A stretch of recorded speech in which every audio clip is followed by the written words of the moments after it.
Hey guys, welcome back to my channel. So today I want to hop on and film a 1-year updated review of this Michael Kors Vivianne bag. But before I get started, I do want to say thank you to those of you who have subscribed. And if you haven't subscribed already, please consider doing so. I put out a lot of videos about contemporary designer handbags like Coach, Michael Kors, Fossil, Furla, as well as some luxury items like Gucci, Burberry, and Goyard. So this is a Michael Kors Vivianne bag. It is the outlet version of the Sloan bag. I purchased it at the Michael Kors outlet a little over a year ago, like December 6th or 8th or something, 2018. And I purchased it for $140 plus tax. At the time, this was the most expensive bag I'd ever purchased, so I felt very uneasy about it and kind of guilty. And if you haven't seen my up close videos of this bag, I will link them above, but just to give you kind of a quick view, the bag is a front flap bag with a flip up closure like that. So the flap goes down to basically the front of the bag.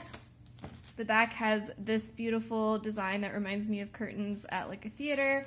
It has a back slip pocket with a magnetic closure, and obviously the beautiful roses on the front, and then you have a chain strap that has 2 bits of leather on it, which is super nice for when you're using it as a shoulder bag, but the strap also converts to a crossbody strap if you want to wear it long.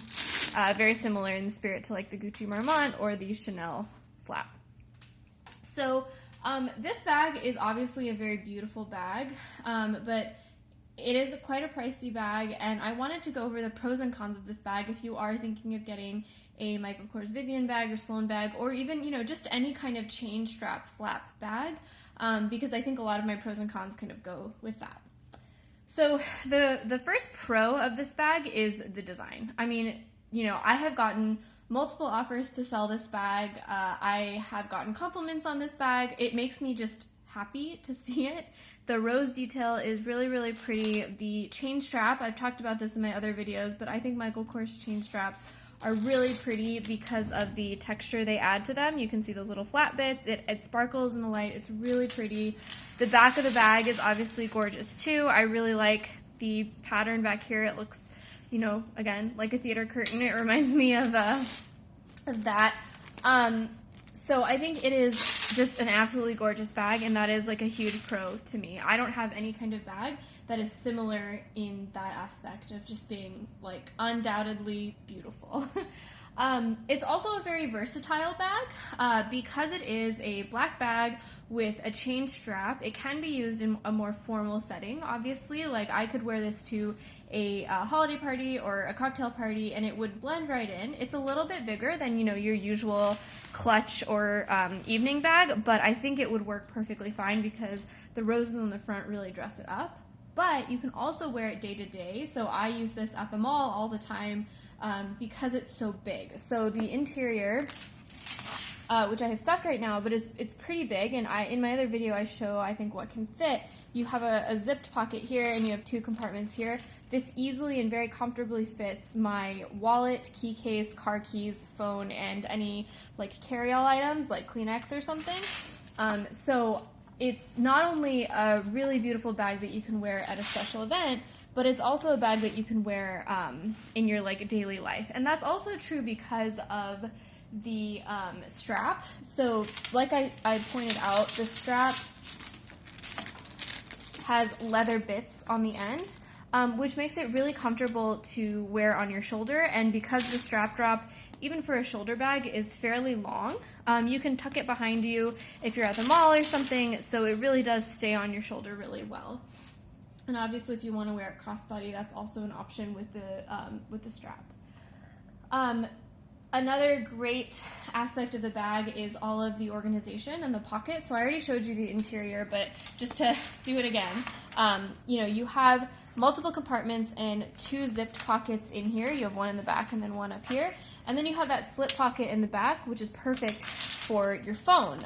So I find that really useful, again, when I want to use this bag as like an everyday bag rather than some kind of maybe special occasion bag.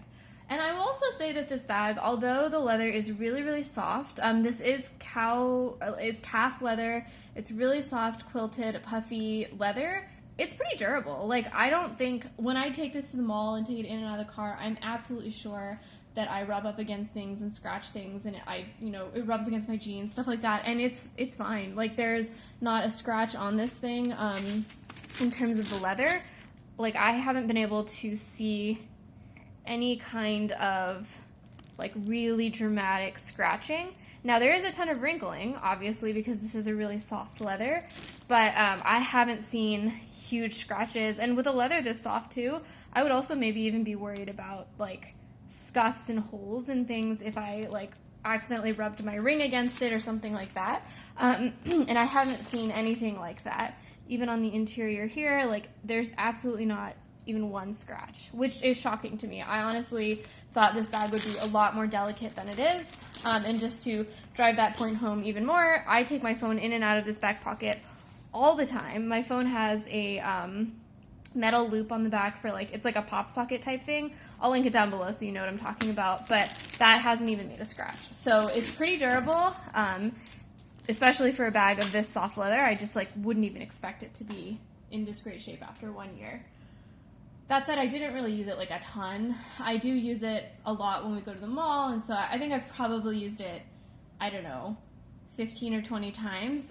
So, you know, I don't use it as much as you might be able to use like an everyday bag. Like, if you were planning on carrying this as your everyday bag, I can't say that it's going to look like this after a year, but I still think it's pretty durable leather.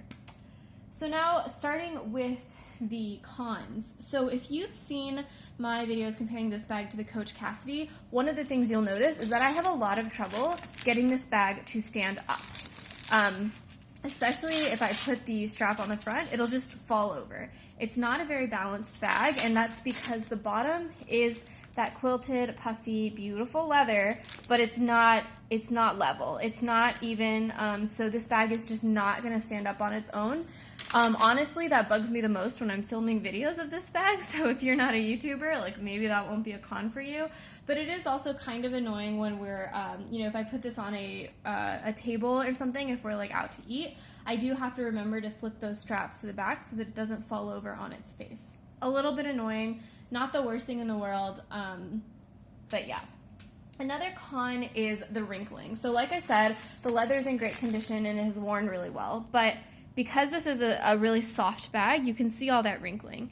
And that wrinkling was there from day one. If you remember my unboxing video, which again, I will link somewhere, that wrinkling has been there forever. And I don't think it's gotten like too much worse over the years, but it is there. And if that kind of thing bothers you, then this is not the right bag for you. You can also kind of see, I guess, an indent in the leather of this flap at all. So that's interesting. I guess I didn't notice that. So that is another con of this bag. Another con is the chain strap.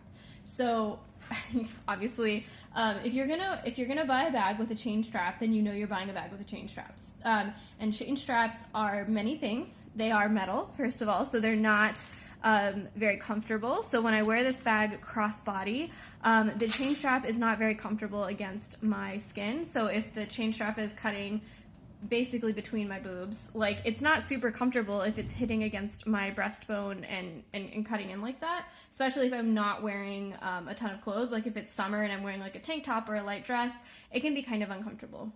The other thing is it's really loud. And again, this is obvious. If you have a chain strap bag, this should be obvious to you, but I guess I didn't really think it through. But like, when I put this bag down, it makes a noise. When I rearrange it on my shoulder, it makes a noise with the chain hitting against each other.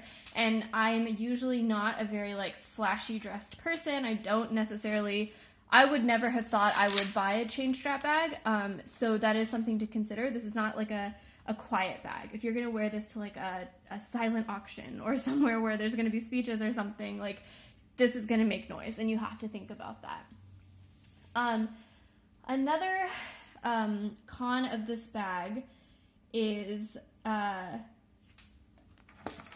so I said that all of my stuff can fit in here, and it will, as long as I take out stuff from my catch-all. So if you really, really like your catch-all items, and you want to be able to put all of your stuff, all of your SLGs in this bag, you're gonna have a tough time because of this middle compartment, basically. So I know some people who hate this kind of organization. I actually like it, but if you're someone who wants to carry your wallet, keys, car keys, and also a little bag for your catch-all, that's not really going to work in this bag because it just gets a little bit full. But I have shown like a lot does fit in this bag, including a water bottle, so it's a pretty impressive fit in my opinion. So all in all, I go back and forth about selling this bag like a million times a week. It was a pretty pricey bag and I don't really use it that much, but I do think that it's going to be incredibly useful throughout my life. I think that it's going to be a great bag to take with me to special events. So for now, I think it's going to stay in my collection. Again, on the fence, not sure. But it is a really beautiful bag. I think if it was less expensive, this would be a no-brainer to me, but because it is above that $150 mark, a very pricey bag for my collection, that's what makes me a little bit hesitant because I just don't use it enough, in my opinion, for that amount of money. But yeah, so that was my 1-year update on the Michael Kors Vivianne bag. Let me know in the comments below what you think, if you have this bag or if you have a similar bag, and I will see you guys next time. Bye!